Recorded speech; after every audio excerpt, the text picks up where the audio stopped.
이렇게 목 옆쪽 부위에 낭성병변이 있으면 이 진단 과정에서 주의해야 할 사항이 있습니다. 우선 이 부위에는 연조직 이외에 이 특별한 장기가 없어서 임파선의 이상을 가장 우선적으로 감별해야 합니다.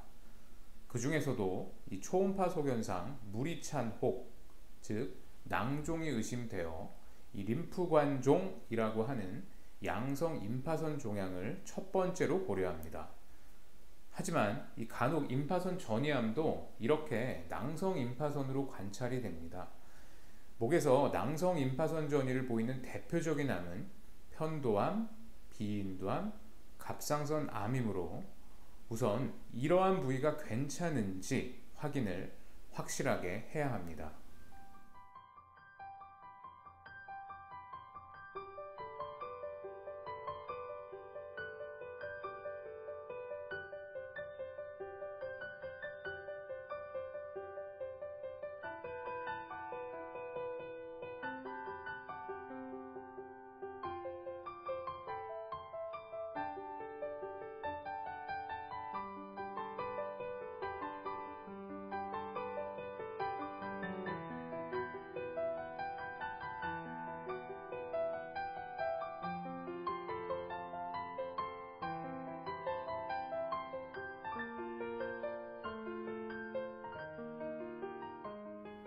이렇게 세포 검사를 하면서 가능한 최대한 내용물을 흡인하는 낭종 흡인 치료를 병행해서 시행한 뒤에 이 수주가량 경과를 지켜보는 과정도 중요합니다.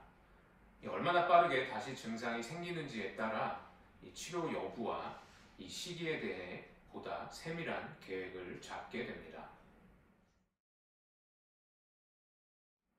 림프관종을 비롯한 양성 경부 종양은 이 수술로 해당되는 혹을 완전하게 적출하는 것이 전통적으로 활용되고 가장 확실한 치료법입니다.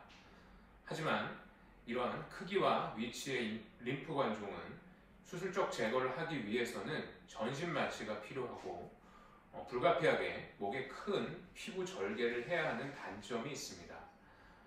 이러한 수술의 단점을 보완해서 국소 마취로 초음파를 보면서 특수 약물을 주입해 림프관종 내부에 물이 다시 차지 않도록 만드는 치료가 경화요법입니다. 림프관종 경화요법은 여러 의학 연구를 통해 이 효과와 안정성이 입증되어 있습니다.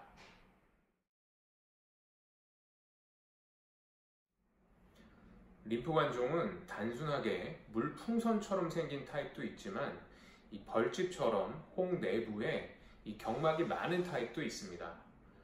경막이 거의 없는 혹을 단방성 낭종, 또 경막이 많은 혹을 다방성 낭종이라고 합니다. 이 중 경막이 거의 없는 단방성 낭종은 경화요법의 좋은 치료 대상이 됩니다. 이 증례에 해당하는 환자분은 단방성 낭종이어서 경화요법이 가능합니다.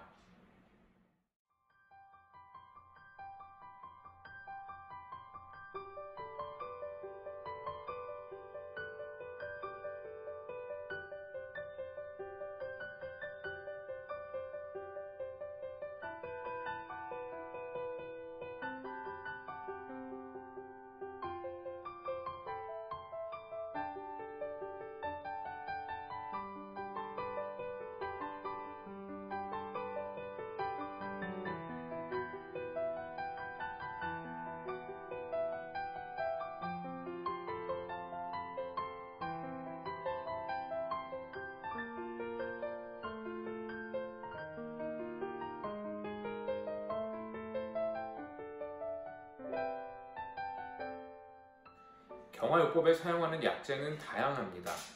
PC바닐이라는 약재가 림프관종에서 안정성과 효과가 여러 연구를 통해 입증되어 있습니다.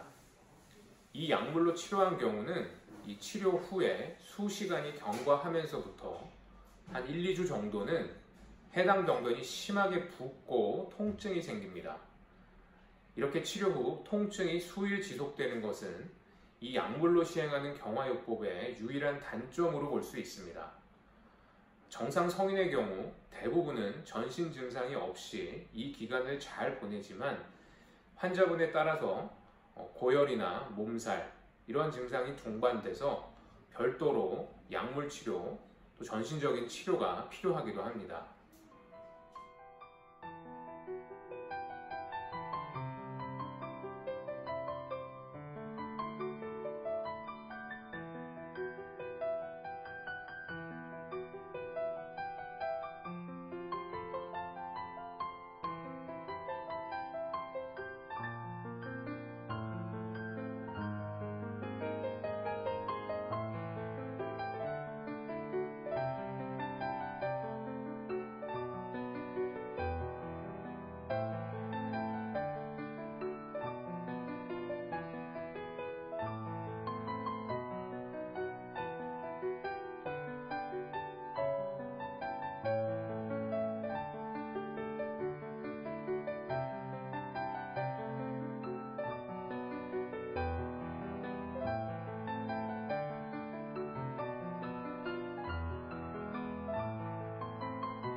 좌측 목 옆을 수년간 불룩하게 만든 림프관종을 이 초음파 유도화 낭종경화술로 치료하였고, 또 약물 주입한 뒤 일주 뒤 시점에는 치료 부위가 오히려 더 심하게 부었지만 시간이 지나면서 이 치료 부위가 지속적으로 줄어들어서 1년이 넘은 시점까지도 재발 없이 잘 유지되고 있습니다.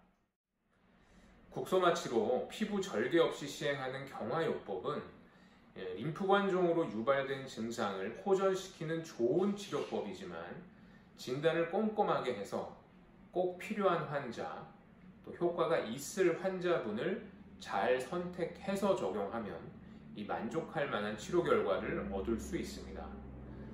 약제에 따라 차이가 있지만 치료 후에 이 수일에서 수주가량은 이 치료 부위의 통증, 붓기, 발열 이러한 것들이 동반될 수 있는 점과, 또 어디까지나 이 혹을 완전하게 적출하는 치료가 아닌 만큼 장기적으로는 다시 재발해서 재치료 또는 수술적으로 해당 병변을 완전히 제거하는 치료가 필요할 수도 있는 점을 충분하게 숙지하고 담당 의사와 상의해서 계획을 세우시기 바랍니다.